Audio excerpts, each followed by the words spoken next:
I'm standing in a Toronto courtroom on a gray November morning, watching my daughter prepare to testify. She's 23 now, poised and composed in a way that makes my chest tight with pride. The respondent, that's what they call me in legal documents, sits beside my lawyer, trying to keep my hands from shaking. The petitioner, my soon-to-be ex-wife, sits across the aisle with her attorney, looking confident. Too confident. My daughter, Claire, steps up to the witness stand. The judge, a stern woman in her 50s, regards her with mild curiosity. Claire has asked permission to present evidence, and after some discussion with the lawyers, the judge has allowed it. Your Honor, Claire begins, her voice steady. I've been documenting my mother's activities for the past 4 years. With your permission, I'd like to present what I've found. My wife Catherine shifts in her seat. I see the first flicker of uncertainty cross her face. Our lawyer had mentioned Claire wanted to testify, but Catherine had laughed it off. What's she going to say? That I was a bad mother? Claire pulls out a tablet and a small external drive. I have audio recordings, video footage, financial documents, and a complete timeline. It's all organized chronologically. The judge nods. Proceed. I should probably start from the beginning. I'm Robert Chen, 62 years old, recently retired from a career in civil engineering. I spent 35 years designing bridges and infrastructure across Ontario. Catherine and I met in 1985 when I was a junior engineer and she was working as a legal secretary. We married in 1987, and Claire was born in 2001, when I was 39 and Catherine was 35. For years, our marriage seemed solid.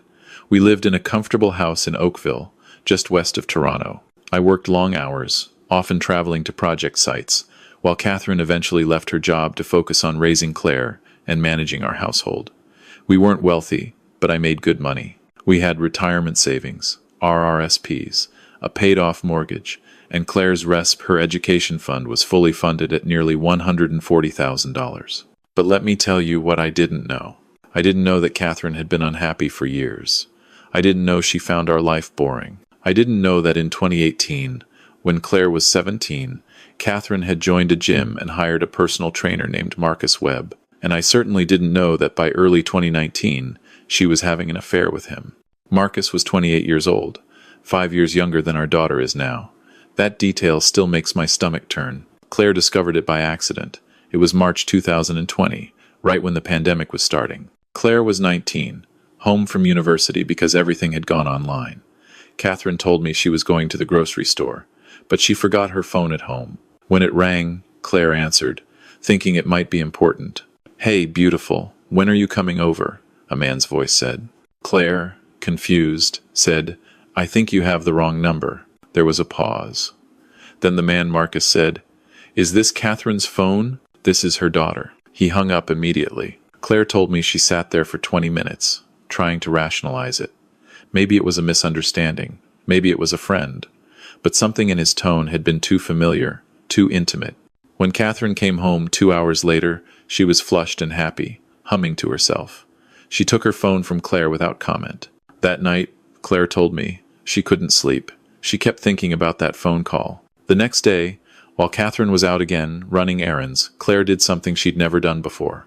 She checked the family computer, the one Catherine used for banking and email. Catherine had been careless. She was still logged into her personal email. Claire found messages going back months, explicit messages, plans to meet, Marcus saying he loved her, Catherine saying she couldn't wait to leave her boring old husband and start a new life. Claire printed everything. Then she realized something worse. In one email, Catherine had written to Marcus, Don't worry about money. I've been setting things aside for years. Once the divorce goes through, we'll have enough to start fresh. Robert won't even know what hit him. That's when Claire started investigating our finances. She knew the passwords because she'd helped me set up online banking years ago. We'd never changed them. She was horrified by what she found. Over the past 5 years, Catherine had been systematically draining accounts. Small amounts at first, so I wouldn't notice.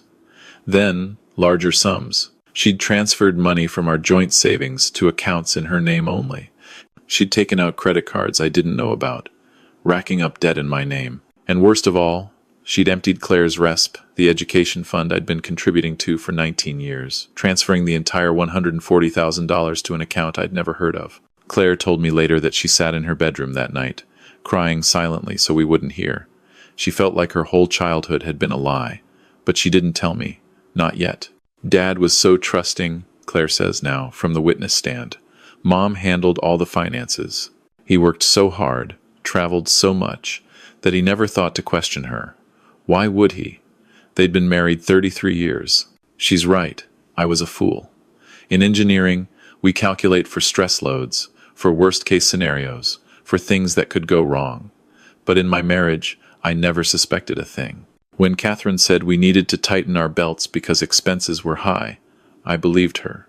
When she said Claire's education fund was doing well, I trusted her. When she scheduled girls' spa days on weekends, I was happy she was taking time for herself. Claire continues her testimony. I realized I needed more than just emails and bank statements. I needed proof of the ongoing affair, proof that she was planning to defraud my father. So I started recording. Over the next 4 years, from 2020 to 2024, my daughter became a detective. She installed a voice-activated recording app on her old phone and hid it in the living room. She set up a small camera, disguised as a charging station, in the kitchen. She photographed documents when Catherine wasn't looking. She tracked every suspicious transaction. During the pandemic, this was easier because we were all home. Catherine would sometimes take calls in the backyard, thinking no one could hear. Claire would watch from her bedroom window, recording. She documented Catherine meeting Marcus in parking lots when she claimed to be at the store. She recorded phone conversations where Catherine discussed their future together, where they'd live, how she'd take me for everything in the divorce. But the worst was yet to come. In mid-2021, Claire discovered that Catherine was actively sabotaging our marriage in ways I never realized. She was telling our neighbors that I had a drinking problem. She was telling her friends that I was emotionally abusive. She was building a narrative, creating a story that would justify her leaving and ensure she'd get a favorable settlement in divorce. Claire recorded it all. She documented Catherine coaching herself before meetings with a divorce lawyer. She captured Catherine on camera, going through my home office, looking for things she could use against me. At one point, Catherine told Marcus over the phone that she was considering claiming I'd been violent toward her, that it would guarantee she'd get everything. That recording still makes my blood run cold. Claire kept all of this to herself for 4 years. Can you imagine? A teenager, then a young woman, carrying that weight alone. She told me later why she waited. She needed to be absolutely certain. She needed enough evidence that Catherine couldn't lie her way out of it. She needed to wait until she was old enough, mature enough, credible enough as a witness.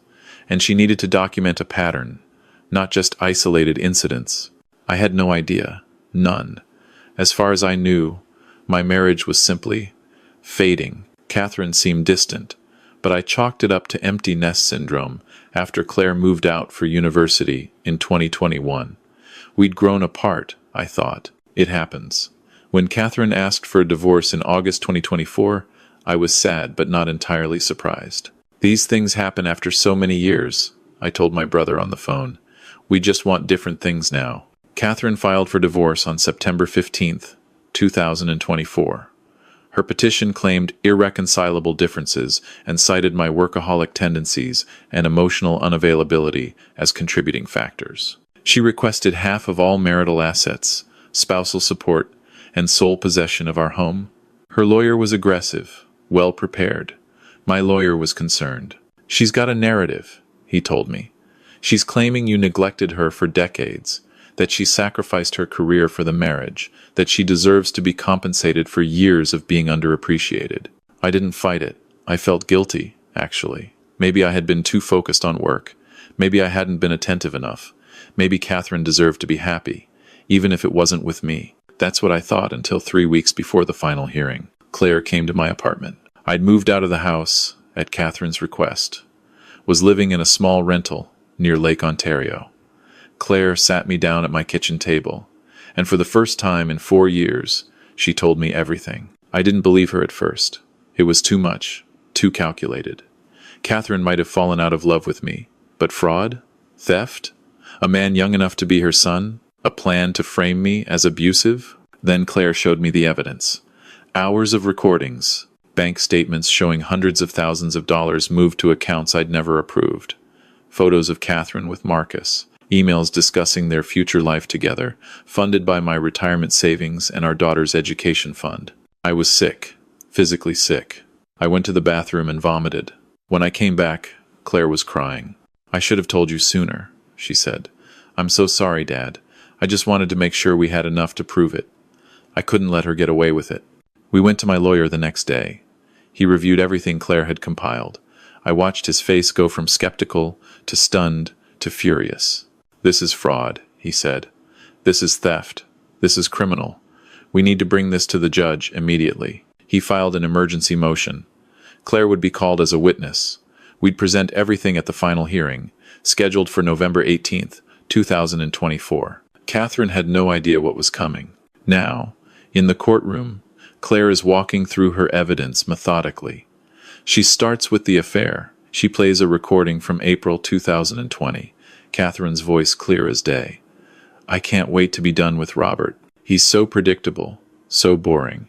You make me feel alive again, Marcus. Once I get the house and the money from the divorce, we can finally be together properly." Catherine's face goes white. Her lawyer whispers urgently in her ear, but she shakes her head, stunned. Claire continue. She shows the financial trail. Transfers from our joint account to Catherine's private account, always just under $10,000 to avoid triggering bank alerts. Over $160,000 moved over 3 years. Credit cards opened in my name without my knowledge. Racked up to nearly $80,000 in debt. And the RESP Claire's education fund completely emptied in June 2022. The money transferred to an account at a different bank. "My mother took the money my father had been saving for my education since I was born," Claire says, her voice cracking for the first time. $140,000. Money he put aside from every paycheck for 19 years. She transferred it to an account with Marcus Webb's name on it. The judge leans forward. "You're saying your mother moved your education funds to an account shared with her boyfriend?" "Yes, Your Honor. I have the bank records." Claire submits the documents. The courtroom is silent, except for the rustle of paper as the judge reviews them. Catherine is whispering frantically to her lawyer now, but he looks as blindsided as everyone else. Then Claire moves to the most disturbing part. The plans to frame me. In March 2023, Claire says, "My mother discussed with Marcus the possibility of claiming my father had been violent toward her. She said it would strengthen her case for the divorce settlement." She plays the recording. Catherine's voice, casual and calculated. "My lawyer said, if there's any history of abuse, I'd get everything. Maybe I should say Robert pushed me once, or threatened me. Who's going to question it? I'm the victim of a cold, workaholic husband." Marcus's voice responds, "Are you sure? That seems risky." Catherine laughs. "It's not like he can prove he didn't. It's my word against his, and I've already told half our friends that he has a temper." The judge's expression hardens. "Do you have evidence she acted on these plans?" "She started telling people my father had a drinking problem and was emotionally unstable," Claire says.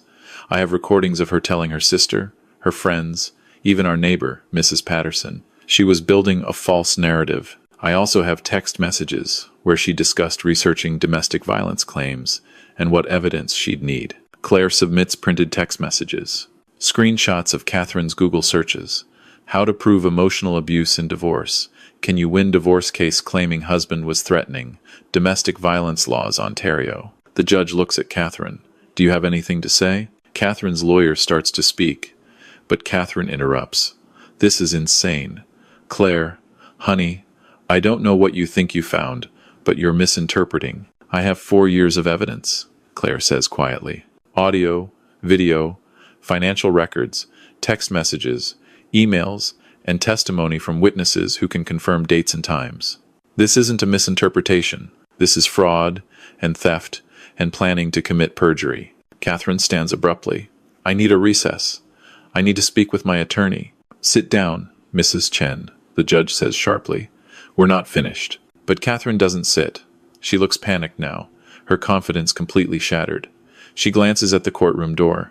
Then, incredibly, she bolts. She actually runs for the exit. The bailiff moves faster, intercepting her before she reaches the doors. There's a brief struggle, and Catherine starts screaming. This is a setup. She's lying. Robert put her up to this. The bailiff escorts her back to her seat, and the judge orders her to remain seated or be held in contempt.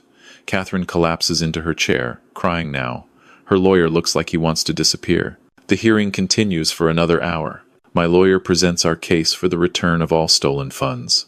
We provide documentation showing every unauthorized transfer, every secret credit card, every lie Catherine told to financial institutions. Claire's recordings are entered as evidence. The education fund theft is laid out in detail. Catherine's lawyer tries to mount a defense, arguing that, as my wife, Catherine had a legal right to access marital funds. But the rest? That's specifically protected education money. The credit cards in my name without my signature? Fraud. The plans to file false abuse claims? Potential perjury? The judge calls a recess to review everything. We wait for 3 hours. Claire sits beside me, holding my hand. She's exhausted, emotionally drained from reliving 4 years of secrets. I'm sorry I didn't tell you sooner, she whispers again. You did exactly what you needed to do, I tell her. You protected both of us. I'm so proud of you, Claire. So proud. When we return to the courtroom, the judge has made her decision. She grants me the divorce. Catherine receives nothing. Not half the house, not spousal support, not a penny of retirement savings. Everything she stole must be returned. The house is mine. The debts in my name are voided. Catherine is responsible for them. But that's not all. The judge refers the case to the Crown Attorney's Office for criminal investigation. Fraud, theft, forgery, these are criminal matters. Catherine could face charges. As for the RESP money, tracking it down will take time, but the court orders Catherine to repay every dollar with interest. The money she transferred to Marcus's account? That's being seized. Catherine is sobbing openly now. Her lawyer is already talking about appeals, but there's nothing to appeal. The evidence is overwhelming. As we leave the courthouse, Claire and I walk out into the November afternoon. The air is cold, crisp. I can see my breath. For the first time in months, I feel like I can breathe properly. What happens now? Claire asks. Now? I put my arm around her shoulders. Now we rebuild. I get our home back. You get your education money back. And we both get to move forward without lies. Over the next several months, the legal process continued. Catherine was charged with fraud and theft. The trial was set for March 2025. Marcus Webb, as an accomplice, was also charged. Catherine eventually pleaded guilty to avoid a longer sentence. She received 8 years for fraud and embezzlement. Marcus got 3 years. I sold the house in Oakville. Too many memories, too much pain. I bought a smaller place in Hamilton, near the waterfront. Claire's RESP money was recovered, most of it. Anyway, enough for her to finish her degree and start graduate school. Claire is doing well now. She graduated with honors in psychology and is applying to law schools. She says what happened with Catherine made her want to help others who've been victimized by people they trust. She's in a relationship with a young man named Thomas, a law student she met at a seminar about financial abuse in marriages. They're good together. He knows everything that happened, and he admires Claire's strength. As for me, I'm retired now, truly retired. I volunteer with a local organization that helps men going through difficult divorces. I share my story not for sympathy, but as a warning. I tell men to stay involved in their finances, to question things that don't add up, to trust, yes, but verify. I tell them to maintain their own bank accounts, to review credit reports, to ask questions. Marriage is a partnership, I tell them, but that doesn't mean blind faith. You can love someone and still protect yourself. I also talk about the importance of communication. I own my part in what went wrong. I was too focused on work. I did let Catherine handle everything at home. I didn't make enough effort to stay connected. Those things didn't justify what she did. Nothing justifies fraud and betrayal, but they contributed to the distance between us. If I'd been more attentive, more involved, maybe things would have been different. Maybe she wouldn't have strayed. Maybe she wouldn't have felt justified in stealing from us. I'll never know. What I do know is that moving forward, I'm different.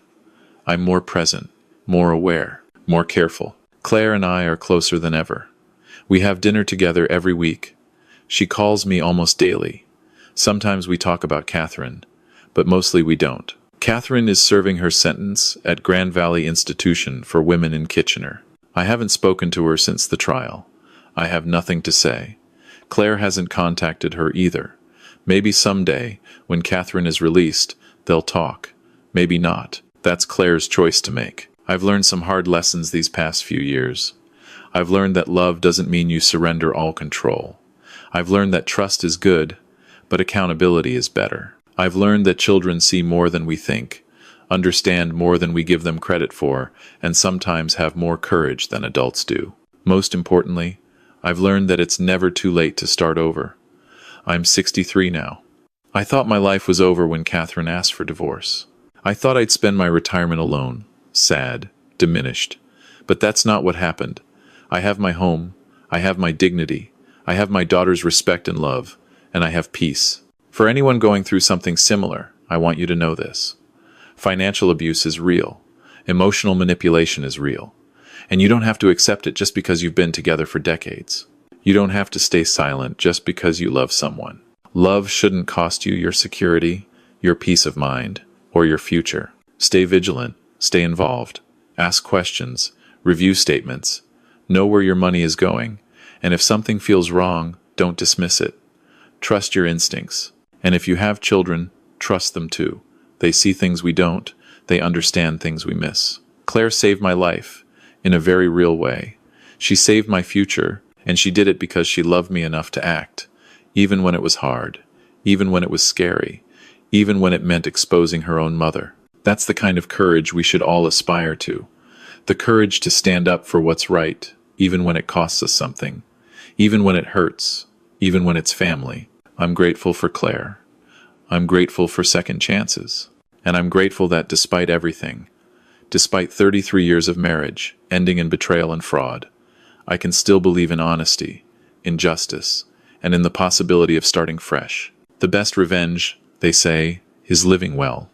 So that's what I'm doing, living well, moving forward, and hoping that by sharing my story, I can help someone else avoid the same pain, or at least help them find the courage to face it if they must. Truth matters.